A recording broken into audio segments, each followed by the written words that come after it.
Welcome to WP-Tonic episode 191. Today we've got the immense pleasure of having as our guest Tenko Nikolov, the CEO of Siteground. Before we get into today's episode, I'd also like to introduce my co-host, Jonathan Denwood. Oh, hi there, folks. And, and myself, I'm John Locke. We'll jump right into it. How did you first get into technology? And I know that this is a really intriguing story because at first you were a law student. And how did you, come to work at Siteground, and what made you switch career paths in the first place, Tenko? Oh, hi, John. Thanks for having me. So I got into technology, honestly, much before becoming a law student.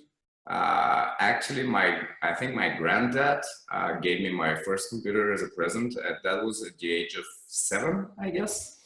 And then I was fascinated by it. I spent all my time on that computer. And then the first payment I ever got in my life was for hacking into the servers of a big American company, which name I won't say, but that was at the age of 13, 14, I guess. And the first payment I got was in the form of server online. So I had that for a couple of years, played with it, and was even more fascinated by what technology can achieve and by everything internet related.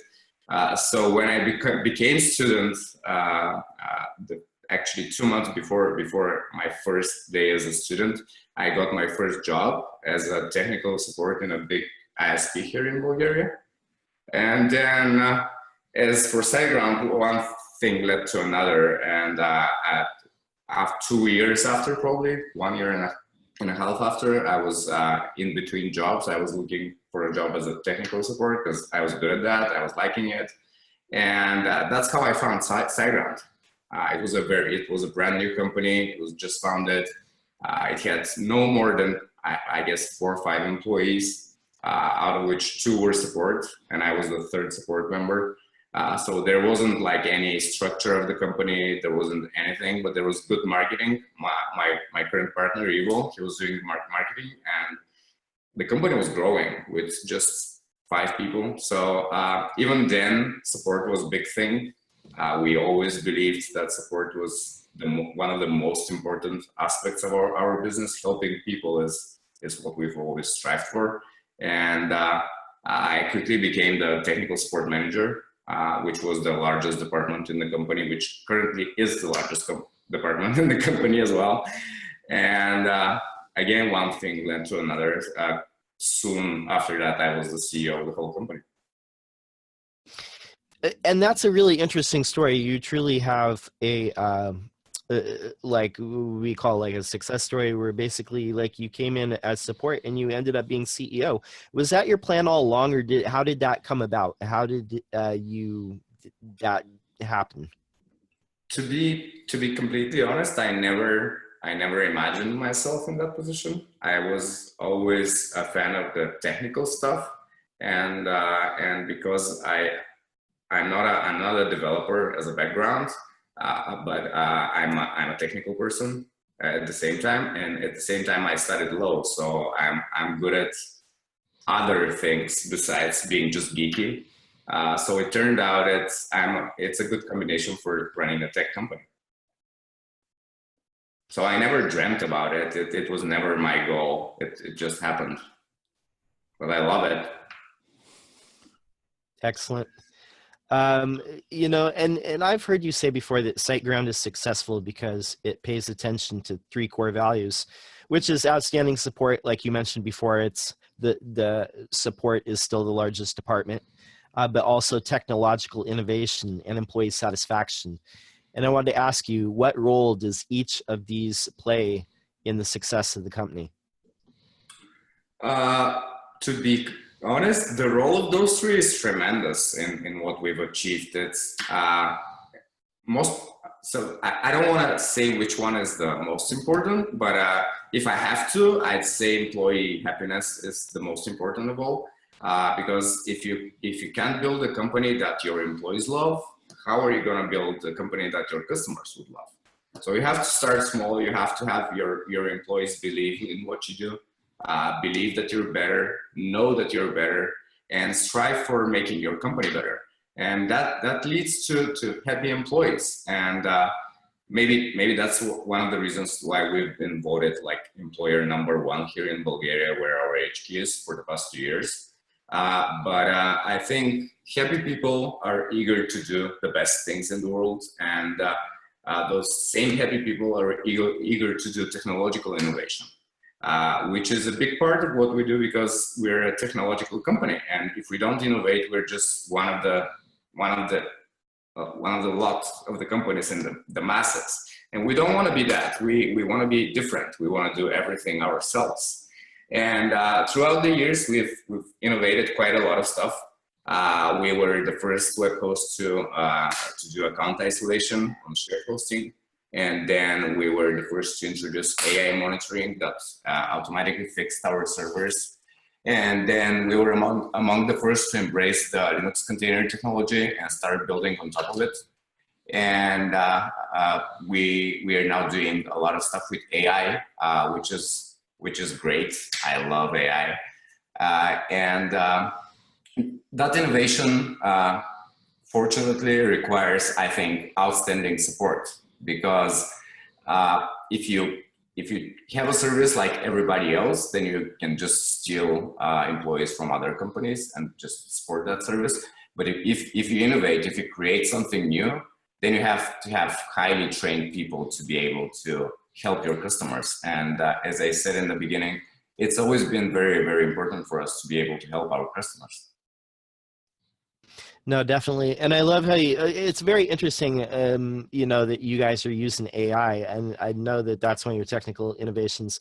One of the things that you guys have that's kind of unique to you is the super cacher, but definitely, you know, I'd love to hear like more about the super cacher, what that is for the people who aren't on Siteground, and some of the other technological innovations that you.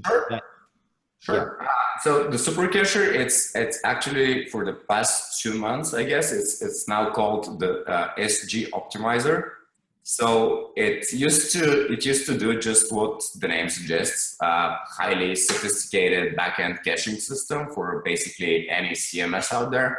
And we had that plugin for WordPress that was installed with just one click and came with every WordPress that we had. That would allow you to do nice things like purging cache from within WordPress, or to cache dynamic content, or to exclude certain pages from caching. And basically it made your site lightning fast on a shared hosting server with just one click. But we felt the need to upgrade it, to say, and that's why we renamed it to SG Optimizer. And now it does much more. So right now, because we always want to be, we are always fighting against bots, and we have that security war going on. We want to have everybody on the latest version of PHP. So we added this functionality to SG Optimizer to basically check your website against the latest PHP, like 7.1 or 7.0. And if it's compatible, it will let you switch the PHP version from within the WordPress backend. And then since we were one of the first to back this project, Let's Encrypt, you heard about it? Yeah, and we started issuing SSL for all of our clients. I think we were the first web host to do that as well. So we added functionality to our plugin to basically enable SSL on your website, rewrite all your links with just one click. And people like that. People like when we build stuff like that for them. No, definitely. Those, and I do remember you guys being one of the first to back Let's Encrypt. So you guys have really been on the forefront of innovation. You know, another thing that is really vital to your guys' success is your support team. And what are the qualities that you look for when you're hiring someone to be a team member at Siteground? So besides being able to be a team player, which is one of the very important things for us, because none of us can create any of those on their own. So we have to be team players, all of us. There is only one thing that I look for, and that is passion. I want to work with people that are passionate about what they do. If they are, then great things follow. No, I love that. You know, and when it comes to hiring like technical people, same thing, just people who are passionate about development and innovation. How, you know, we in the past few years we've seen the hosting space, especially around managed WordPress, changing rather drastically, and we're seeing like a maturing process in the hosting space. But in your view, how is the hosting space changing, and where is it moving to? Is it going closer to having like cloud hosting? I understand what you're saying. I very much like the term cloud. The cloud, a lot of people are telling me nowadays that everything is in the cloud now. It has always been in the cloud. Like cloud, what is the cloud? The cloud is like servers up there that are constantly connected to the internet. So in my perspective, everything is in the cloud, and it has been for quite some time now. And what has changed is there is more and more people that like to be catered well, to get like all-in-one solution without the need to or hustle to be like the web developers anymore. And we the hosting companies, and not only us, every service company on the internet, we're becoming more and more of a software companies rather than just plain service companies, which I like a lot, because software allows us to build extraordinary solutions. But I think this is the big shift that will follow, that everything will be managed, and people will expect a lot more than just some space to upload their websites and some PHP running. They will expect like fully catered service, like auto updates, everything done for them. And whoever can adapt will survive. In your opinion, is the competition in the hosting space like pushing like everyone forward? I think Amazon is pushing us all forward. They're the thing that is innovating like hell, and they just changed the whole industry. Not overnight, but over like 5 years. And I think that's a good thing, because without healthy competition, without good players, the industry wouldn't move anywhere. And it has been like that from 2005 to 2010. Nothing happened in our industry. It was all the same. It was actually boring. Yeah, definitely. And another area that we've seen like innovate and especially in the WordPress hosting space. I know that you guys like also provide hosting for Joomla and Drupal, but it is around security. And what kind of programs, what kind of features do you have in place to you know, help website owners with security? It's funny that you asked me that, because just today we launched an AI security thing that I'm going to tell you in a minute. But I myself and a lot of other people in our team, we've always been obsessed with security, like obsessed to the point that if we go towards the hall of our office and some computer is unlocked, you go and change the background to something stupid, just to make the person know that they have to lock their desktops all the time. And we deal with our clients the same way. We kind of push them towards having more secure websites and build solutions for them that would allow them to not get hacked, even if they don't do all the security precautions that they have to. So we push them to upgrade PHP, we push them to use SSL, we push them to use SSH without passwords, but with only keys and stuff like that. And of course, we have like DDoS mitigation devices. We mitigate some pretty large attacks.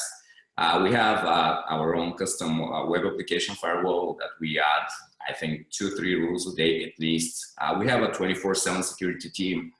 We have more than 100 kernel patches, I guess. So a lot of those have gone upstream to the kernel itself, and a lot of our competitors are using those as well. And we have our own secure Linux container technology, which allows us to basically isolate all the instances that we run. But just today we launched this AI thing that would gather all the logs from all our servers in one place, and that's tens of thousands of servers.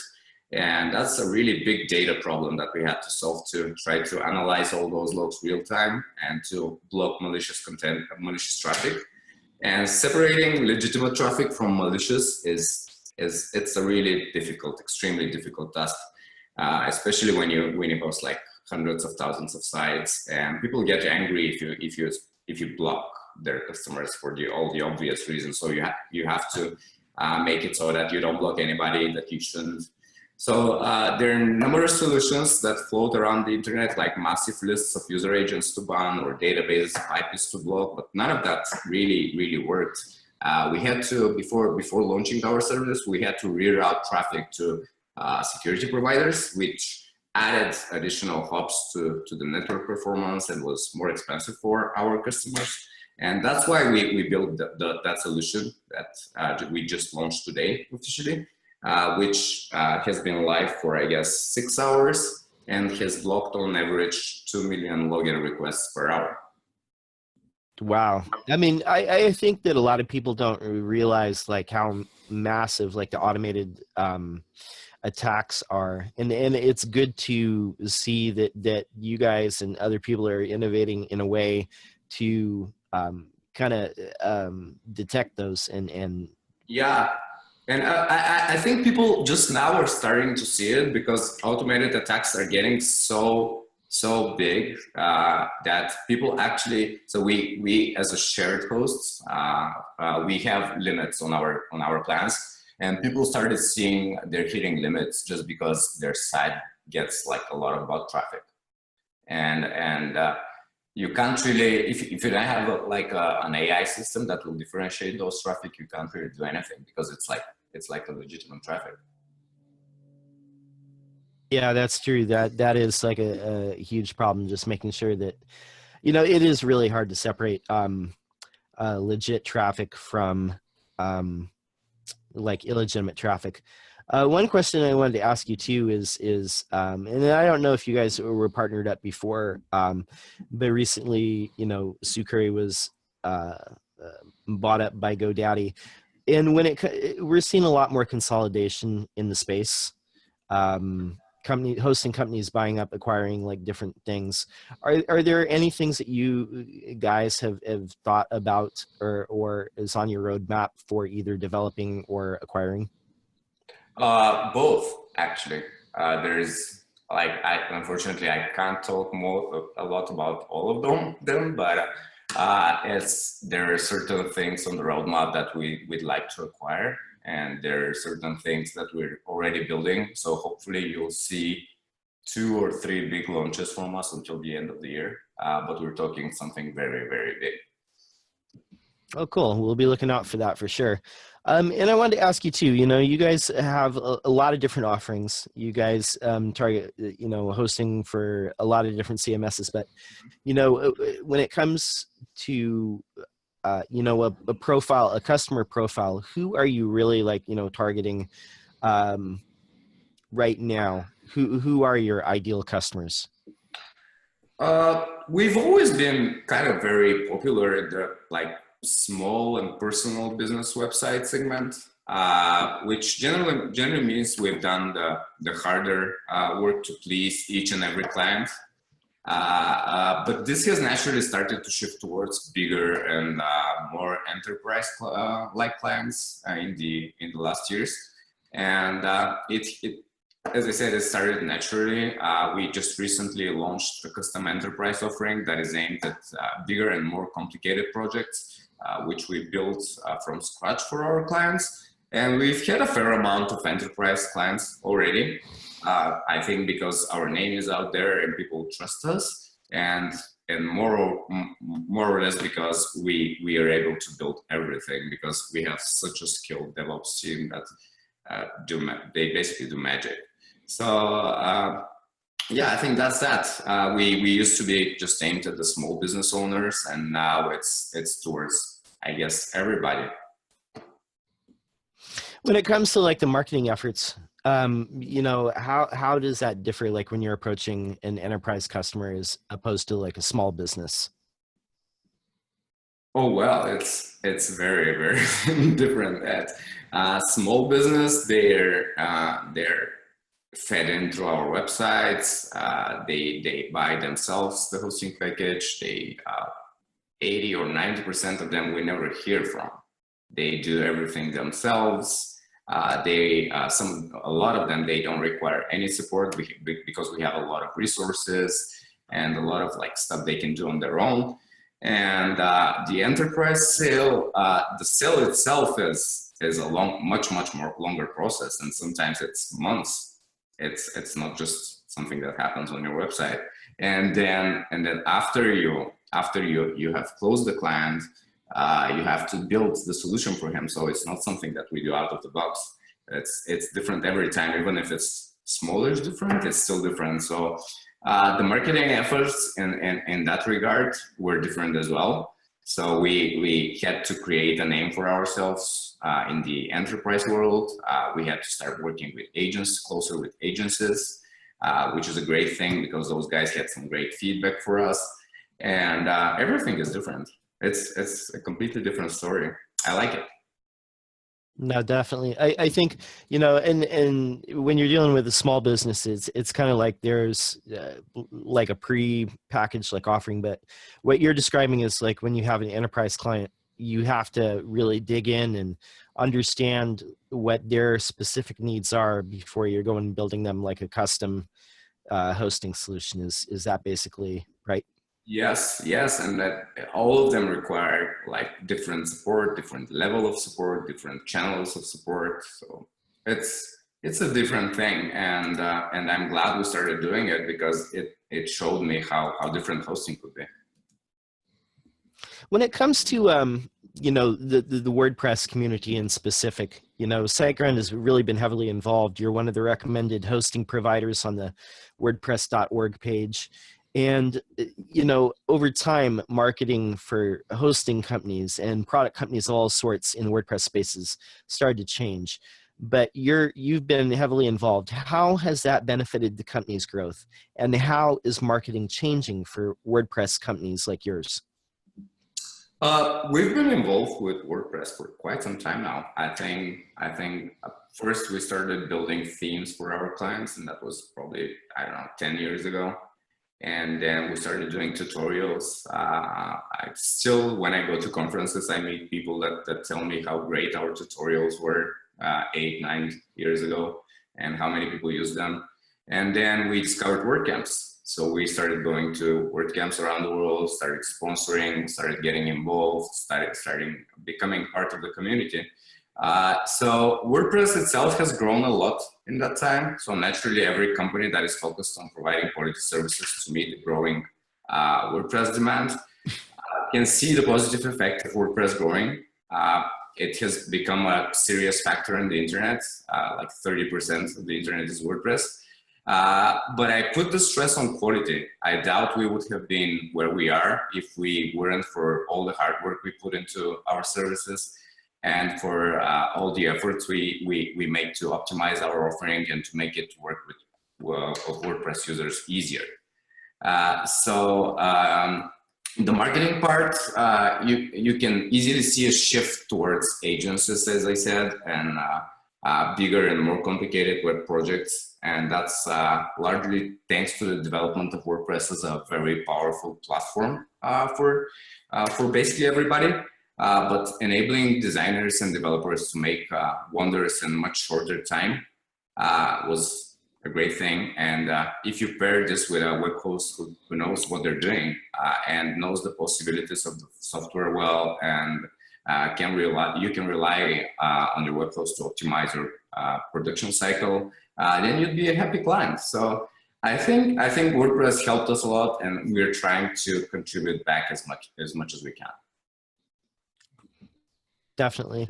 And all the different like major hosting companies in the WordPress space, they each kind of have like a distinct either target audience or personality or just like the way that I think of them is totally different. But, when it comes to a SiteGround, how has that been how do you ideally like want people to perceive SiteGround as a hosting option? You mean like what do I want people to think when the brand Siteground is mentioned? Or Yes. so what's the first word that comes to mind? Is that your question? Yes. Innovation. I like it. I think we should go for a break and come back and ask some more questions, John. How does that sound? Okay, yeah, we'll go for a break. Okay, and when we come back, we'll be talking more with Tenko Nikolov of Siteground. See you in a minute. We're coming back from our break. We're talking with Tenko Nikolov of Siteground. Another project that you're involved in is, I don't know if I'm saying this right, but the Kyup. Kyup? Yeah. Kyup. Describe what this is. Who is this actually targeted at? So so the name is actually said as Kyup, and in Bulgarian, it basically means a container. So Kyup was built as a brand that basically showcases SiteGround containers technology, something that we heavily invested 3 years ago. And Kyup is now, it's basically the front of a SiteGround powered container technology that we sell unmanaged, so without all the goodies that you get at SiteGround, and cheaper. And currently powers more than 10,000 of containers. And there's a lot of people using it. It's a big brand. We're slowly thinking about making Kyup our enterprise brand, like delivering the platform, because it already does. It's delivering the platform for our enterprise plans, but we'll see how this goes. Excellent. Can I ask a quick question, John? Oh, please jump in. I just wondered, you talked about Amazon being one of the main drivers of innovation in the hosting industry over the past 5 years. Do you think Amazon or Google or even Microsoft, they might actually enter the hosting business directly? No, they're too big, and support is a problem. So unless they can have like thousands and tens of thousands of support engineers being able to tackle with that, no. I don't see them entering our market, and I see them as a technology innovators which drive the space upwards, but I don't see an immediate threat. Definitely. Where do you see the hosting market itself going over the next decade, and where do you see SiteGround fitting in to that hosting market? I see, as I told you before, I see hosting companies becoming much more software companies rather than service companies. I see the big role of AI that AI will have in that. And I see a lot of software as a service offerings rather than plain features. And I think that's that. Very good. Are there any other projects that you're involved with that we don't already know about? Yeah, I'm in my free time. Me and my partner, we act as angel investors. We have a couple of investments, mainly in high-tech companies. One is doing software-defined storage, and the other is doing like crowdsourcing of skiing and snowboarding instructors in the Alps. And we're just about to sign in another investment into a company that will do AI chatbots for stores. So web stores would be able to get AI chatbots. I'm sorry about that. Somebody rang the bell. Yeah, so I'm involved in other companies as well, although not as much, but still. Can I ask an additional question? Obviously, Siteground, you're based in Bulgaria. My knowledge of Bulgaria is that its university structure is high. It's got some fantastic technical colleges and universities. Has that been a major factor that's helped Siteground grow and been so successful? This is a very, very good question. Thank you for it. Yeah, it has. Although it's not the universities. What is great about Bulgaria, it's the technical talent that we have, despite the lack of good universities. Oh, wow. And we've been here in Europe. Bulgaria has been called a lot of times the Silicon Valley of Europe. So we have lots of very good talent. Unfortunately, Bulgaria is a small country. We're just, I think, 6.5 million people. So it's lots of people as a percentage doesn't mean that much in total, but still we're able to find the best engineers out there, and it has had a major role in our growth. Yes. What I'm interested in you saying that it's not because of the university. So what are some of the factors that have led to that pool of talent then? I think so. We're one of the countries that has the biggest internet penetration, and we're amongst top 3 in terms of internet speed in the world. So yeah, and all those things are true because people are passionate about technology here in Bulgaria, and all those engineers that we have, most of them are like self-taught, self-motivated. And that's the thing about Bulgarians. We're very, very self-motivated, and I guess that's the main reason. But nowadays we have employees all over the world. It's not only Bulgaria. So would you, obviously yes, because of the size of your company now, but would you suggest that anybody looking for a good home base should look at Bulgaria? Yeah, I think so. I don't want to, but I think so. I know it's extremely in European terms. Bulgaria's got one of the oldest cultures in Europe. I think I'll be correct about that, wouldn't I? Yes. Yeah. Bulgaria was founded in 681 AD, and that was much before the loads of countries in Europe. So we're a nation. Britain didn't exist for at least another 400 years. So what do you see, what are the main things that Siteground wants to achieve in the next 12 months in the WordPress community or in general? What is your number one objective in the next 12 months for the company? So we're building this, and I don't think we told anybody about this. We are building this completely new user area portal for our clients, which would incorporate a lot of new technologies, a lot of new processes, and a lot of things I think would help our clients be better at what they do. And it's a big thing for us because it's going to be mobile. It's going to be fantastic, I hope. And that's something that we've been working on for quite some time now, and I think we'll be ready by the end of the year. So within the next 12 months. And another thing that I hope to complete within the next 12 months is we're building our very own building, so our own office. It's a pretty sizable thing. Is it going to compete to the Apple offices? Yeah, I hope so. Yes. I certainly hope you can have gardens inside the office.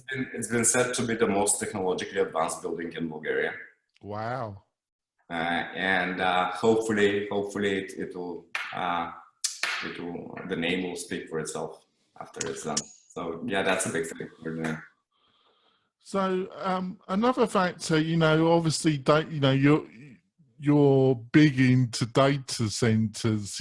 Energy, they require a lot of cooling. They produce a lot of heat. So what is the company's plans when it comes to renewable energy resources and that? Is that something you're looking at to keep your costs down? Well, we obviously we pay our data centers and they pay the electricity companies, so it's not a direct cost to us. But lately, it's more and more clients that come and ask just about the same question. So we got a call with Greenpeace. You know Greenpeace. They wanted to get basically cloud servers, but they wanted to get it from a company that cares about the environment. So we had to go to a lot of to our data center providers and ask them very nasty questions and make them like commit to some things that they would do in that regard. And I'm hoping this would stay on for the future.